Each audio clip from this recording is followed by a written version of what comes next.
Hi everyone, this is our presentation for assignment 2 of security testing. My name is Navtej and my group member is Himanshu and Simranjot, and we just make this assignment under the guidance of Professor Tanjil.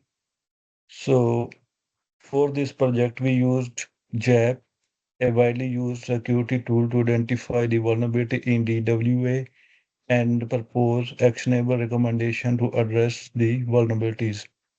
And first of all, I will discuss the environment setup. And the first vulnerability, like we discovered, remote code execution, and then the threat rating and recommendation of that vulnerability. So first of all, the environment setup, we just set up the environment with Metasploit 2, and we use the if config command to get the IP address. And here we get the IP address.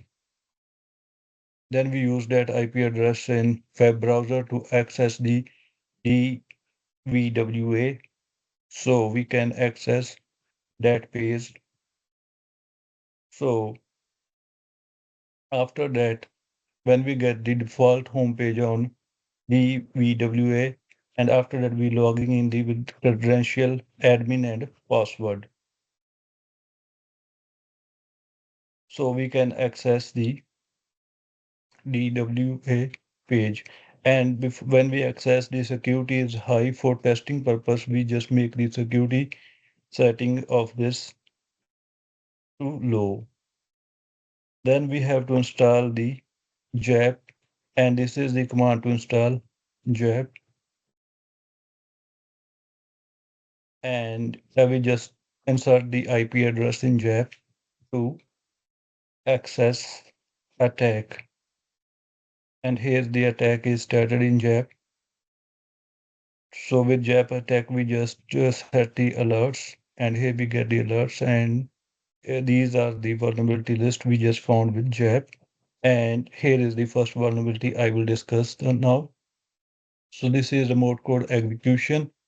So the first major vulnerability we identified was RCA. This is a critical flaw that allows attacker to execute arbitrary commands on the server. The vulnerability exists due to an insecure configuration in PHP auto patent file parameter.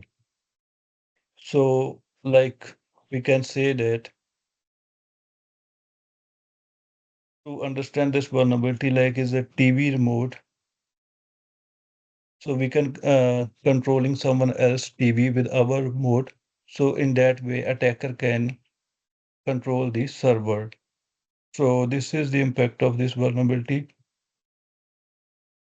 Server compromise, the attacker can run system level commands, gaining unauthorized access to sensitive data and services and data exfiltrations. Sensitive files such as etc password can be accessed, exposing user information and persistence. Attackers can install backdoors or malwares, meaning maintaining long-term access. So here is the JAP screenshot of the vulnerability.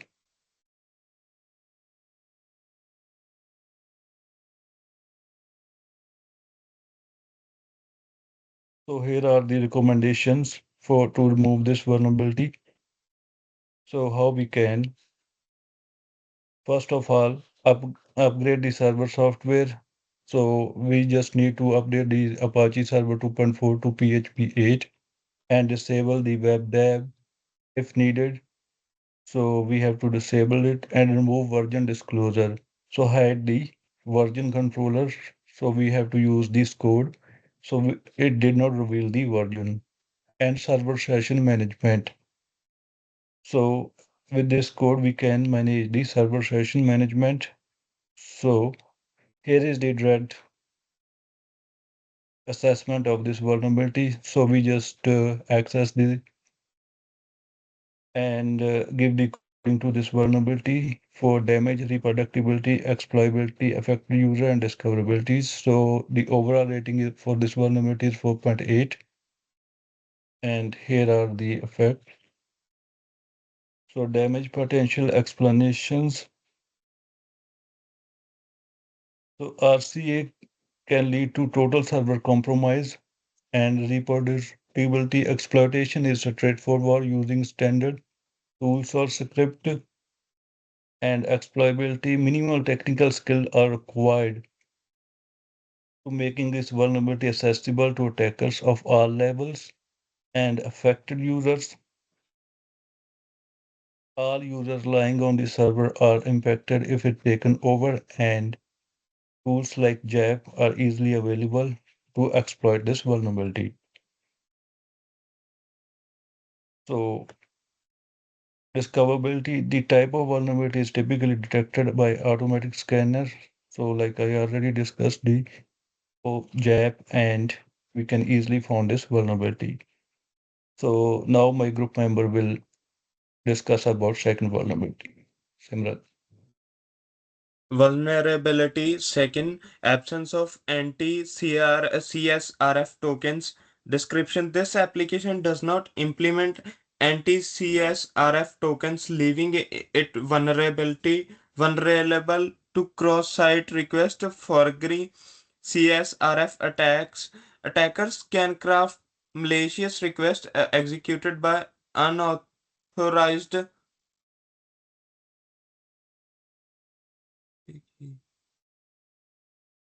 and screenshot has been added with this.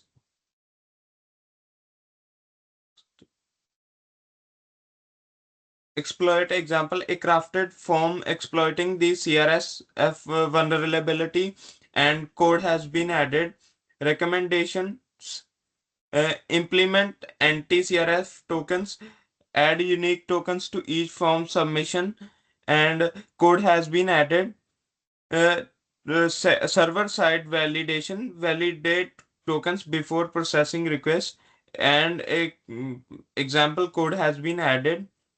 Use secure HTTP headers, enable a same site attribute for cookies, and code has been added.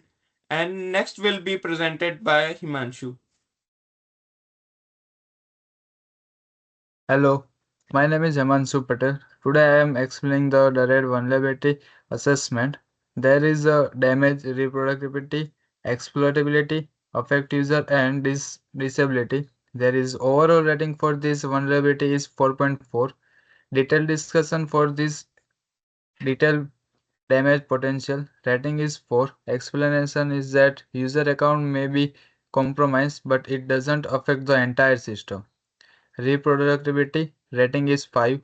Exploitation is a simple with automated tools or crafted form. Exploitability rating is 4. Require basic skills and some social engineering. Affected user rating is 4. Any unauthenticated user is potential target, and overall rating is 4.4. And last one is conclusion. In conclusion, our vulnerability assessment identified two critical issues in DVWA, remote code execution and absence of anti-CSRF token. Both pose significant risk to the application security and its users through productive measures such as upgrading outdated software, disable unnecessary feature, and implementing security mechanisms like anti-CSRF tokens. These vulnerabilities can be effectively mitigated. This assessment highlights the importance of regular security testing to protect applications and their users from potential threats. Thank you.